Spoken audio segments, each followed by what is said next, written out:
Hi friends, Siragadikka ஆசை சீரியலில் நாளைக்கு என்ன நடக்க போகுதுன்னு பார்க்கலாம். வாங்க வீடியோக்குள்ளே போகலாம்.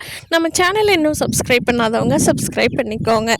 கிறிஷை வீட்டுக்கு கூட்டிகிட்டு வந்து யார் கூட அவன் நல்லா பழகணும்னு நினச்சானோ அந்த மனோஜே மொட்டை மாடியில் போய் எப்படியாவது இவனை வெளியில் அனுப்பிச்சிருண்டா, அம்மா பேச்சு வந்தால் தானே அப்பா ஜெயிலுக்கு அனுப்புகிறேங்கிறாரு.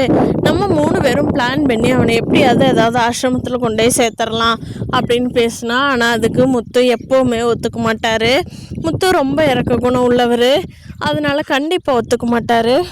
தாயான ரோஹிணி பார்த்துக்கிறதுக்கு பதிலாக மீனா தான் விழுந்து விழுந்து பார்த்துக்கிறாங்க கிருஷ்ணன். எப்படியாவது இந்த மீனாவும் ரோஹிணியும் பேசுகிறத ஸ்ருதி மட்டும் கேட்டுட்டாங்கன்னா போதும், எல்லா பிரச்சனையும் ஓவர் ஆயிரும்.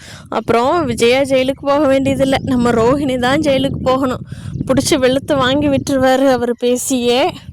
விஜயாவுக்கு இந்த ஆர்டர் கிடச்சதுலேருந்து ரோஹிணி சும்மா தலையில் வச்சு தாங்கிட்டு இருக்காங்க. மீனானால தான் கிடச்சிது.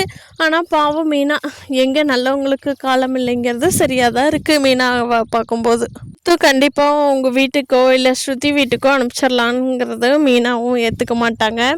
ஏன்னா அங்கெல்லாம் சிந்தாமணிக்கு நல்ல பாதுகாப்பு இல்லை, நம்ம இங்கே வீட்டில் இருந்தால் எல்லாருமே அவனுக்கு பாதுகாப்பாக இருக்கிறோம் அப்படின்னு சொல்லி மீனா விடாமல் இருக்கிறது ஒரு வகையில் ரோஹிணிக்கு கொஞ்சம் இடைஞ்சலாகவும் இருக்குது, பையன் மேலே பாசமாகவும் இருக்குது. ரோஹிணி என்ன பண்ண போகிறாங்க? சீக்கிரமாக வீட்டில் எல்லாத்துக்கும் ரோஹிணி பற்றி உண்மையை தெரிய வரணும்னு நினைக்கிறவங்க நம்ம வீடியோவை லைக் பண்ணிக்கோங்க.